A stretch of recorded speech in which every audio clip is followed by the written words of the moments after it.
Nes šiaip gan geras klausimas, ar sankcijos veikia ir daug kas jų užduoda. There is a place in Russia where Western sanctions have been felt since day one. Shopping centers. Okay. At first, there were huge lines as people scrambled to snap up their favorite American and European brands that were leaving Russia over the war in Ukraine. This was followed by grim photos of deserted malls and closed stores as the traffic in Russian shopping centers dropped by around 30%. Well, I remember when IKEA was open, this section of the mall was jam-packed. Now it's all gone. Have Russian malls been fatally wounded, and are they slowly bleeding to death? I visited two shopping centers in Moscow to see how Russia's retail and consumer industry are trying to bounce back from the biggest blow in their history, and how certain Western brands are helping them by quietly sneaking back into the market. Well, the name of the shop is Sneaker Box, but that's just a sign. Behind it, you'll find Reebok products, even though Reebok has officially pulled out of Russia. I'll take you behind the scenes of how movie theaters and shopping centers clandestinely show sanctioned Hollywood blockbusters. Big and shiny shopping centers have always been a showcase for the growing wealth in post-Soviet Russia. Let's see what's become of them. Okay. Aš girdėjau dalykų, ten, man atrodo, kažkas jūsų sakė čia, kad ten kino teatruose jo plagijuoja tiesiog filmus, nes jam apšė pohui, ką daugiau sankcijų uždės, tipo plagijuoja filmus, rodo, ten, kad jo kaip čia, tarp valstybiniai įstatymai dar kažką mažiau ką reiškia, kai ant tavęs uždeda tiek sankcijų, todėl tu gali daugiau pažeidinėti tokių susitarimų ir panašiai. First off, I didn't go alone, but took someone who has far greater expertise when it comes to shopping than I do, my wife. To make our survey even more detailed and objective, we visited two different malls. A fancy one, which is considered to be the second largest in Europe, and a typical mid-sized one that people, including ourselves, often use for everyday shopping. Well, I remember when IKEA was open, this section of the mall was jam-packed, and people would come not just for furniture and home products, but also to grab a bite at the IKEA cafe that was hugely popular. So IKEA definitely was an anchor tenant that used to bring in tons of cash and traffic into shopping centers around Moscow. Well, now it's all gone.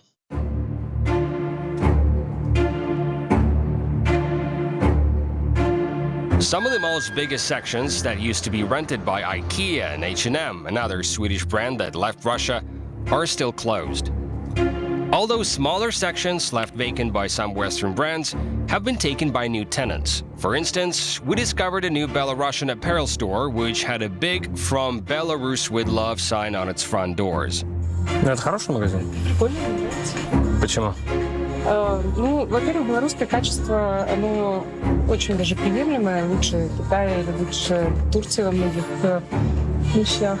But there were also several new shops that offer clothes of unknown origin and dubious design. Появилось несколько магазинов, no name. Вот то, в чем 90-е занимались челночники, возили, просто закупали сумками одежду в Китае, Турции, привозили сюда, здесь торговали на рынках. Сейчас вот появились пара таких магазинчиков и в рамках торгового центра, чего раньше не было. Раньше мы привыкли все-таки бренд, мы все знаем их, мы знаем, зачем туда идти. Well, the name of the shop translates as dump into English. Свалка. Well, that's intriguing. I've never heard of it before. So let's go check it out. To my surprise, this was a second-hand store with quite an impressive collection of old books. Wow, look what I found. Sex and the City in Russian. Well, that's an old book. And Carrie Bradshaw, she's so young. Time flies. Relics from the 1990s and even 1980s, I guess. Look at this suitcase. Wait, your žmona Rusė, tai jo internetu užsisakė. Grandpa used to have a similar one. It's Samsonite, an American luggage brand that left Russia, I guess. Samsonite didn't pack all his bags. And tons of used clothes that everyone can bring into the shop and sell for 50 rubles or 70 cents per kilo. I've never seen used clothes being sold in malls. Yeah, well, maybe in the 1990s. Нам ее приносят, сдают. Мы что-то отправляем в детские дома, пансионаты, что-то сюда выставляем на продажу. То есть без пятен, без дырок, если мы увидим, что вещь продастся. Stores that sell used items and clothes have been around even before the start of the war and Western sanctions. I guess what's new is that they're making their way into malls that used to host, well, let's say, more high-end apparel stores. But times changed. The fancy mall that boasts the title of the largest shopping center in Russia and has the world's tallest cylindrical aquarium with 2,500 fish from the Red Sea seems better off. Žuvis importuoja irgi. Shops, but not many, and it was quite busy for a Monday afternoon. Just like in the smaller mall we visited the other day, there were many new signs here, but as it turned out, this was just a facade. Well, take a look at this shop right here, Sneaker Box. Doesn't ring a bell? No surprise. This brand didn't exist until recently, but now it's the new name of all Reebok shops in Russia. Reebok has officially stopped selling its sportswear in Russia as a show of support to Ukraine. Although in reality, around 100 Reebok shops in Russia closed only for a short time and then reopened under a different name. A pair of classic Reebok sneakers, training shoes. How much does it cost? 4,400 rubles. It's like $45. $45. Well, not that bad. They keep all the Reebok label tags on every item. So, okay, this t-shirt, it costs 2,000 rubles. Could have been worse. After selling its Russian branch to a Turkish company, Reebok indeed stopped selling anything to Russia directly. Now they sell the very same training shoes and tracksuits to Turkey, which resells them in the very same Reebok stores in Russia. Bet tipo tai ir veiktų, nu visi turbūt supranta, kai jie, nu, vat, parduoda turkam, tada turkai parduoda rusams, nes jiems pochu yra. Bet tai turbūt vis tą supranta, bet vis tiek yra, nu, rusam žala, nes jie turėtų brangiau tada mokėti, ne, nu, nes dar praeina vieną tą middlemaną, aš kaip suprasčiau, netgi toks scenarius apsunkintų situaciją ir būtų veikimas, gal nelabai efektyvus veikimas tų sankcijų, bet still veikimas, ne.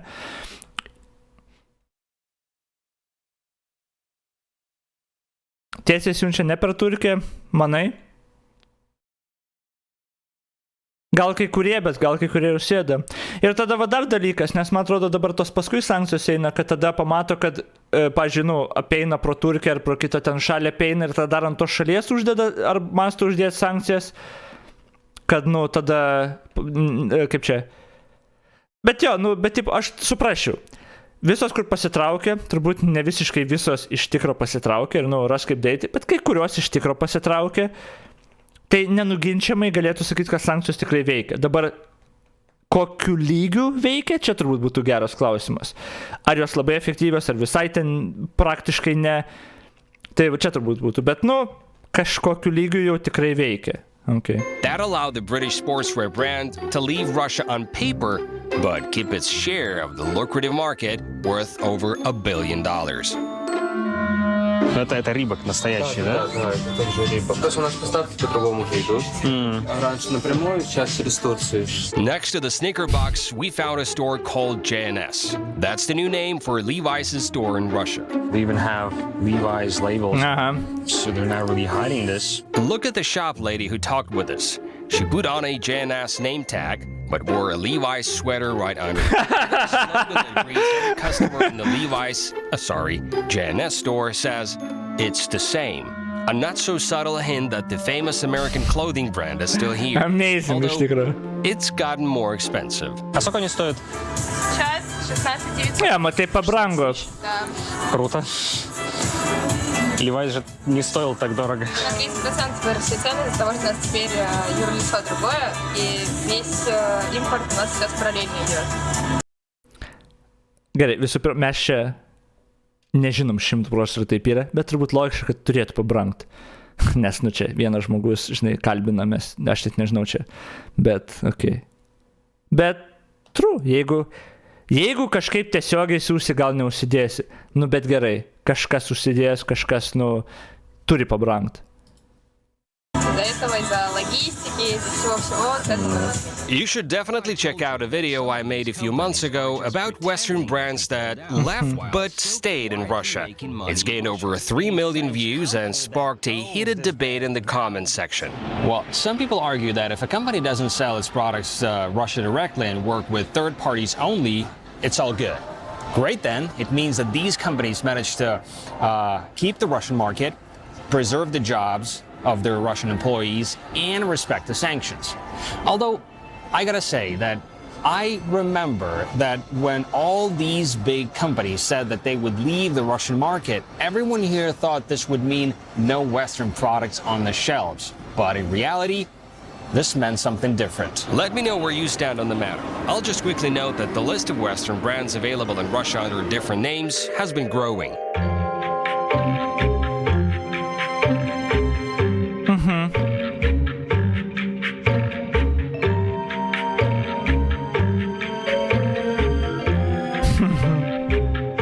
Inditex, a Spanish fashion company that owns world-famous brands like Zara, Pull&Bear, Bershka, Oysho, was among the latest to join the club.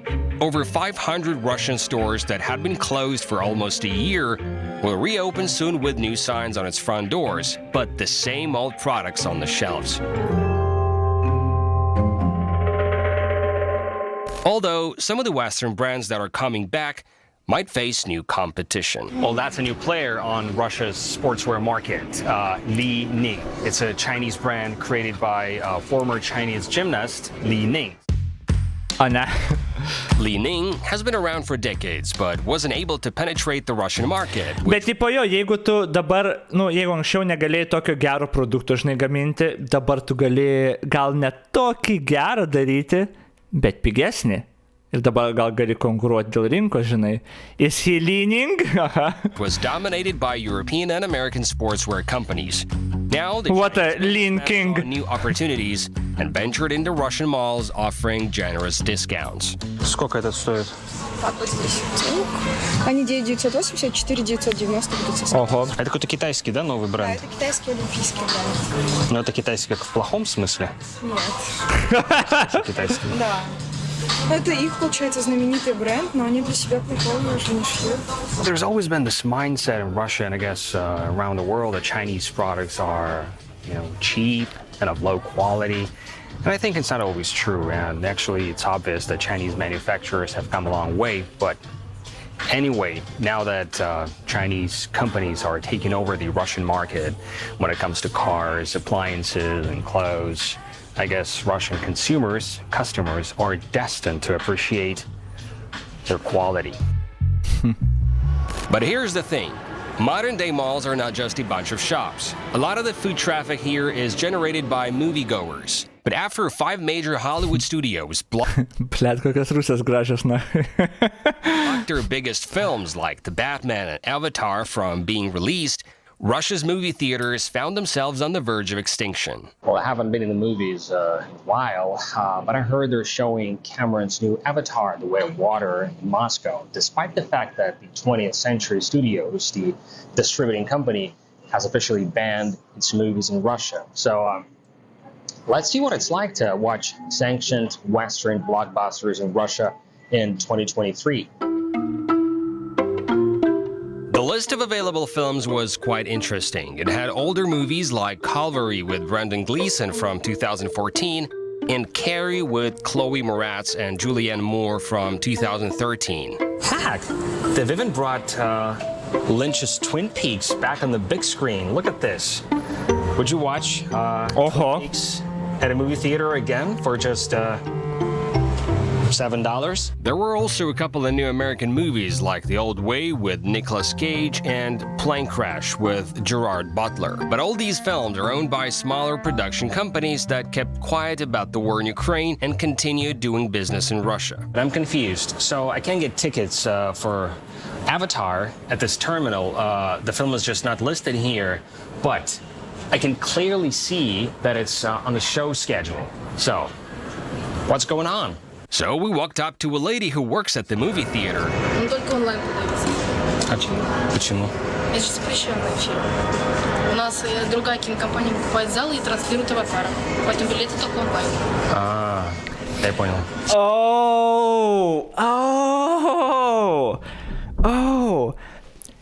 Mes kinoteatras nerodom šito, bet mes išnuomojam savo kinoteatrą online įmoniai, kuri išnuomoja ir tada mes ne prie ko, ką jie ten rodo. Tai jeigu norit paduoti teismą, tą online įmonę paduokit į teismą.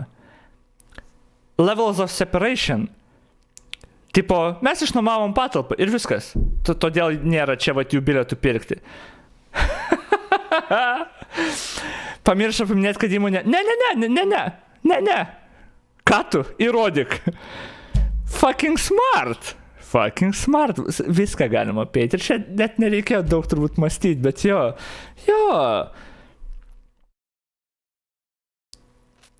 Jie reklamuoja, bet jie neparduodama, tai bilietų jie patys nerodo. Jie čia išnuomavo, taigi online kažkokia ten įmonė yra. Okay, makes sense. Хитрость такая. Technically, this movie theater doesn't screen anything illegal, but a company that rents out screening halls here does. Right, let's go watch Avatar. Nu ir viskas, nu ir ką. Couple of minutes. This isn't above board, of course, but Russian movie theaters have been faced with a hard choice. Either resort to piracy or die. But do you know who beat Cameron's Avatar in the box office in Russia? This furry little fella, Cheburashka. It took war in Ukraine and Western sanctions to push a Russian movie based on a popular Soviet cartoon show to the top of the local box office charts. Russia used to be Europe's largest cinema market in terms of admissions, and American movies made up about 70% of the films shown.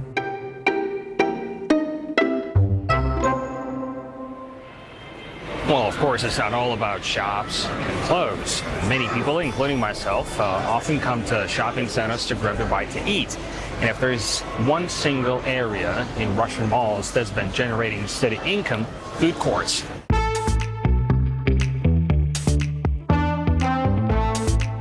The food courts in both shopping centers we went to were packed. This is an area where Western sanctions perhaps have the least impact. McDonald's is gone, but its Russian replacement, called Tasty and That's It, has effectively filled the gap. Вкусная точка. There was a huge line in front of it by the time I got hungry, so we went to Burger King.